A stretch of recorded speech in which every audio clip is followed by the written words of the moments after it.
Hello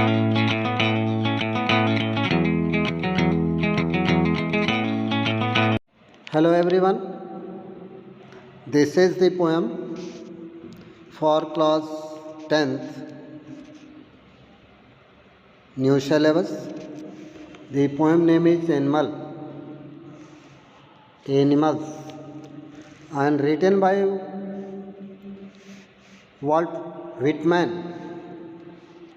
Walt Whitman was born in 1819 in America, so he is known as an American poet. He was influenced by Jacksonian democracy and Locofoco movement. He was a true poet of America and championed the case of democracy and equality. Whitman is regarded as the culminating figure in literary development of the 19th century. His famous elegy, "As When Lilacs Lost in the Dooryard Bloomed," and in this poem we find profound treatment of death. In this poem, the poet compares human beings with animals and says that animals are superior to human beings. The theme of the poem is the same. इस poem में कवि Walt Whitman ने मानव जात को inferior बताया है जानवरों से, और उनके शब्दों में या उनके अनुसार जानवर इंसान से ज़्यादा सुपीरियर होते हैं। अब क्यों होते हैं इसके कारण भी बताया है, आप इसमें देखेंगे, इसलिए आप इस पोएम को ध्यान से पढ़ें। पोएट ने लिखा है कि I word has been come for the poet. I think, मैं सोचता हूँ। आई कुड टर्न, यानी कि मैं अपनी दिशा बदल दूँ। टर्न का मतलब होता है हट जाऊँ, यानी कि मैं वहाँ से हट जाऊँ, अपनी दिशा बदल दूँ। And live with the animals, और जानवरों के साथ रहूँ, क्योंकि उसे जानवरों की दुनिया, जानवरों का रहन सहन, जानवरों का बिहेवियर बहुत ज़्यादा पसंद है अपेक्षाकृत मनुष्य के। और उन्होंने ये कारण बताया है कि क्यों वो जानवरों के प्रति इतना लगाव होता जा रहा है कवि को। तो उन्होंने कहा है, they are so placid word डाला है, और प्लेसिड का मतलब होता है काम, पीसफुल, यानी कि वे बहुत शांत प्रिय होते हैं, बहुत शांत रहते हैं। मैं जानवरों से लगाव रख लूँ, कवि अपने अनुसार कहता है कि मैं जानवरों से लगाव रखूँ क्योंकि वो कभी बहुत शांत प्रिय होते हैं, शांत मिजाज होते हैं। एंड सेल्फ कंटेंट, यानी कि सेल्फ डिपेंडेंट, अपने पर निर्भर रहते हैं। वह अपने काम के लिए, अपने लाइफ के लिए दूसरों पर निर्भर नहीं रहते। इसलिए कवि को जानवरों की ज़िंदगी काफ़ी पसंद है। तो 2 लाइन आप समझ गए होंगे। इस कविता में कवि जानवरों की रहन सहन को, जानवरों की दुनिया को ज़्यादा सुपीरियर समझा है मनुष्य से उसे नफरत है। कहा है कि जानवर जो होता है ज़्यादा शांत प्रिय होता है, शांत मिजाज होता है, और अपने आप पर निर्भर रहता है, वो किसी पर निर्भर नहीं रहता। और इसलिए आगे लिखता है कभी, I stand and look at them long and long, मैं खड़ा रहूं और उन्हें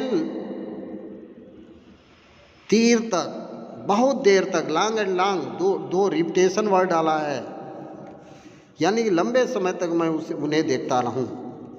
तो इस प्रकार से हमने देखा कि कवि को जानवरों से प्रेम हो गया है।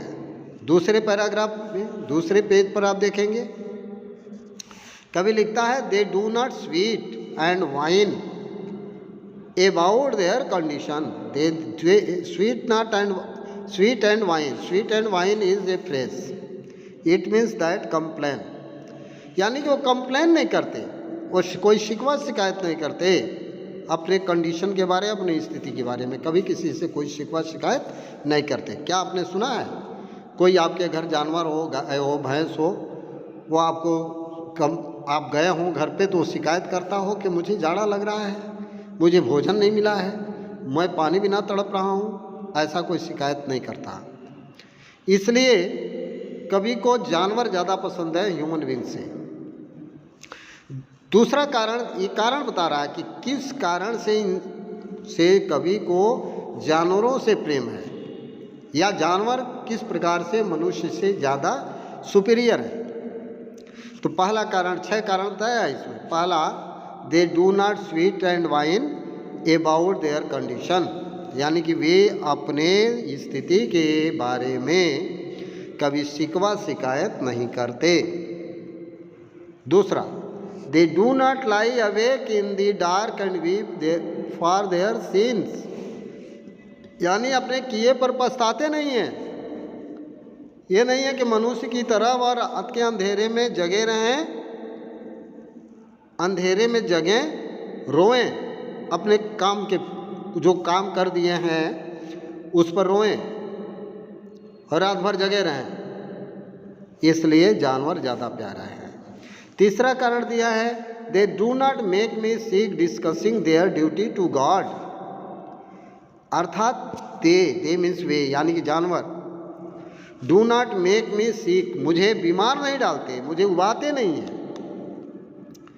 Discussing their duty to God, ईश्वर के प्रति हमारा क्या कर्तव्य है, इस पर ज़्यादा वो विचार विमर्श नहीं करते, ज़्यादा डिस्कस नहीं करते और हमें उबा नहीं देते हैं। जबकि मनुष्य क्या करता है कि हमें भगवान का ये सेवा करनी चाहिए, हमें सुबह में उठकर प्रार्थना करनी चाहिए, प्रेयर करनी चाहिए, कुछ चढ़ावा चढ़ानी चाहिए, इस मंदिर में जाना चाहिए, लेकिन ऐसा जानवर कभी नहीं करता, इसलिए प्यारा है। तो 3 रीजन, पहला, वे अपने स्थिति के बारे में कभी शिकायत नहीं करते। दूसरा, अपने किए पर वो कभी रात के अंधेरे में जग करके रोते नहीं हैं। और तीसरा, ईश्वर के प्रति हमारा क्या कर्तव्य है, इसका डिस्कस करके डिस्कस यानी कि विवाद करके, इसके बारे में बात विचार करके हमें बीमार नहीं डालते, उबाते नहीं हैं। तो 3 कारण। अब नेक्स्ट क्या कारण है इसको देखेंगे। चौथा कारण है, not one is dissatisfied, not one is demented with, कह रहा है कि कोई भी उसमें असंतुष्ट नहीं होता, कोई भी जानवर असंतुष्ट नहीं रहता, सब संतुष्ट रहते हैं। Not one is demented with, और न तो कोई मानसिक बीमारी से बीमार होता है। डिमेंटेड मीन्स होता है mentally disturb. The mania, mania means पागलपन, मेनिया मीन्स पागलपन, कोई पागलपन का शिकार नहीं होता। मेनिया ऑफ ओइंग थिंग्स, यानी कि किसी चीज़ पर अधिकार करने के लिए हमारे पास बहुत धन हो जाए, धन को की प्राप्ति के लिए वो पागलपन नहीं सवार होती उसके ऊपर, उससे वो मानसिक रूप से विक्षिप्त नहीं होता, जबकि इंसान में होता है। इंसान को आज अगर साइकिल है तो वह 2 व्हीलर के लिए सोचता है, 2 व्हीलर हो जाता है तो 4 व्हीलर के लिए सोचता है, 4 व्हीलर हो गया तो कार के लिए, कुछ और बढ़िया मर्सरीज के लिए, फिर ऐसे ही उसकी इच्छा शक्ति बढ़ती जाती है। तो लेकिन जानवर के अंदर किसी भी चीज़ को प्राप्त करने का कोई इच्छा नहीं होती, इसलिए वह ज़्यादा उसमें कोई पागलपन नहीं होता है। जो कुछ भी होता है वह उससे संतुष्ट रहता है, इसलिए कोई असंतुष्ट नहीं रहता। ये 6 कारण बताया है। आगे दिया है not one needs to another, कोई भी एक दूसरे के प्रति घुटने नहीं टेकता। नील मतलब होता है घुटना टेकना। नील, नील में घुटना टेकना। और घुटना कब टेका जाता है? किसी से क्षमा मांगने के लिए। तो किसी के सामने वह क्षमा नहीं मांगता। कोई भी ऐसा जानवर जो आप देखे हों किसी दूसरे जानवर के आगे या मनुष्य के आगे घुटने टेकता हो, तो नहीं टेकता है। Not to his kind that led thousands of years ago, उसके सामने भी वो घुटने नहीं टेकता जो आज उसी के प्रकार का कोई जानवर हो और हजारों साल पहले उसका वह जिंदा हो और मर गया हो, तो उसके सामने भी वो घुटने नहीं टेकता। जबकि हमारे मनुष्य में क्या है, हमारे जो पूर्वज मर गए हैं उनके सामने हम नतमस्तक होते हैं, उनसे क्षमा प्रार्थना करते हैं। लेकिन यह भाव जानवरों में नहीं होता, इसलिए कवि को जानवरों की ज़िंदगी काफ़ी पसंद है अपेक्षाकृत मनुष्य के। और लास्ट में कहा है नॉट वन इज रिस्पेक्टेबल और unhappy over the whole earth. कहा है नॉट वन, कोई भी नहीं, इज रेस्पेक्टेबल, आदर योग्य नहीं है। सब सामान्य है, सब बराबर हैं। ये नहीं है कि ये जानवर है तो इसको आदर देना करना चाहिए, या अच्छा ये हाथी है तो इसको आदर होना चाहिए। कोई जानवर वो एक सामान्य नज़र से देखता है एक दूसरे को।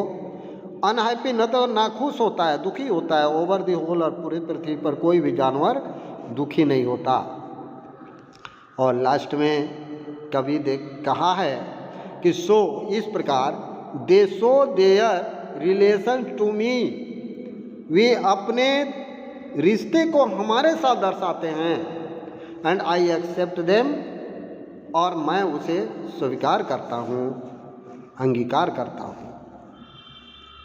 दे bring me tokens of myself, करा they bring me tokens of myself, वे हमारे ही मानवीय गुण को, my tokens of myself का मतलब हुआ मानवीय गुण, जो हमारे अंदर मानवीय गुण है, ह्यूमन क्वालिटीज़ है, वह हमारे अंदर डालते हैं। दे एविंस, और वे प्रमाणित करते हैं, देम प्लेनली, बड़े समान रूप से, इन देयर पोसेशंस, अपने अधिकार में। और लास्ट में कवि कह रहा है आई वंडर, कहता है आई वंडर, मुझे आश्चर्य है, where they get those token, कि मनुष्य का ये जो लक्षण होना चाहिए, जो मानवीय गुण मनुष्य में होनी चाहिए, वह जानवरों में जानवर कैसे प्राप्त कर लिए। ये टोकन्स जो हैं, जो चिन्ह हैं, ये जो ह्यूमन क्वालिटीज़ हैं, यह जानवर कैसे प्राप्त कर लिए और कहाँ प्राप्त किए। Where they get those tokens, वे इन टोकनों को, इन लक्षणों को, मनुष्य के मानव जात की जो क्वालिटी है उसके लक्षणों को वे कहाँ पा गए।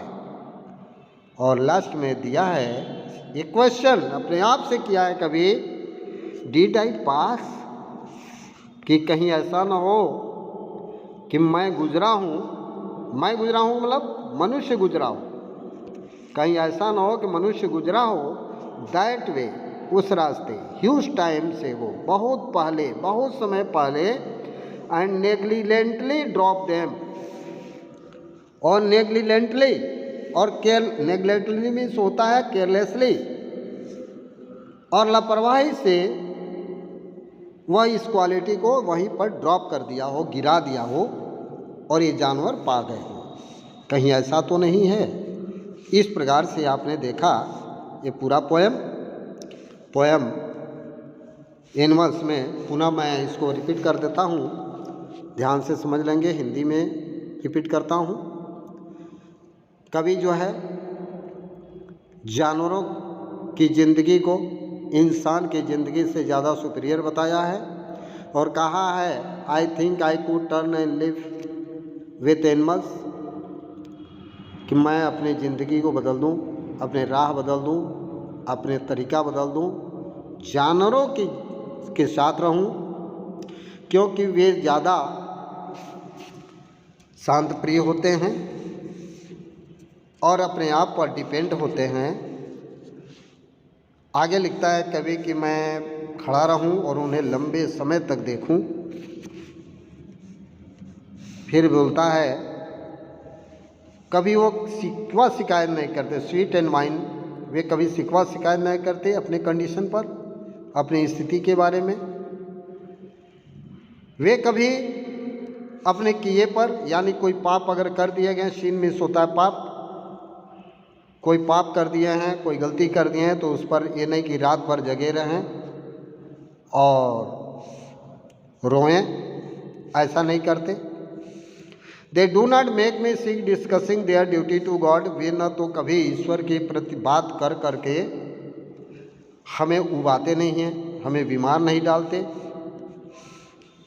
नेक्स्ट में not is one is dissatisfied, कोई ऐसा नहीं होता जो असंतुष्ट हो, और न तो कोई डिमेंटेड होता है, मानसिक रूप से बीमार होता है। With the mania of owing things, वस्तुओं के पोसेशन के बारे में, वस्तुओं का अधिकार के बारे में कोई पागलपन उनमें सवार नहीं होता कि हमारे पास बहुत धन दौलत हो जाता।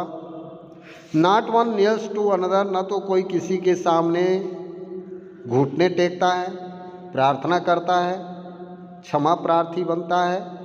Not to his kind that live thousand of years ago, यहाँ तक कि उसी प्रकार का अगर जानवर हजारों साल पहले था तो अपने ही प्रकार के जानवरों के सामने भी कभी घुटने टेकता नहीं है। नॉट वन इज रेस्पेक्टेबल और unhappy over the whole earth, पूरी पृथ्वी पर कोई ऐसा नहीं है कि ज़्यादा कोई रेस्पेक्टेबल हो, बहुत ज़्यादा सम्माननीय हो, और न तो कोई ऐसा होता कि दुखी हो। और लास्ट में so their relation to me, इस प्रकार से हमें उनसे रिश्ता हो गया है, यानी कि उनका संबंध मुझसे जुड़ा है। एंड आई एक्सेप्ट देम, और मैं उन्हें स्वीकार करता हूँ, कवि का मानना है। और लास्ट में कहा है they bring me tokens of myself, वे हमारे मानवीय गुण को खुद लाते हैं। They evince them plainly in their possession, अपने ही अधिकार में वे हमें बड़े सामान्य तौर से इसका प्रमाण पत्र प्रस्तुत करते हैं। I wonder where they get those tokens, कभी बड़ा आश्चर्यचकित है, कभी कहता है कि मुझे आश्चर्य है कि ये अपना इस प्रकार से मानवीय गुण कहाँ से प्राप्त किए। और पुनः उन्होंने जवाब भी दिया है, क्वेश्चन भी किया है कि did I pass that way huge time से, वो कहीं बहुत समय पहले हम मनुष्य जात उस रास्ते से होकर तो नहीं गुजरे। एंड नेग्लिजेंटली ड्रॉप देम, और बहुत केयरलेसली, यानी कि बड़े लापरवाही से वहीं पर गिरा दिए और ये जानवर प्राप्त कर लिए। जो मानव के अंदर गुण होना चाहिए वह गुण इन जानवरों में है, और मानव जो है अमानव बना हुआ है। अब इन्हीं शब्दों के साथ अपने इस वाणी को विश्राम देता हूँ। मैं आशा करता हूँ कि आप समझ गए होंगे और इसको पढ़ लेंगे। Thank you.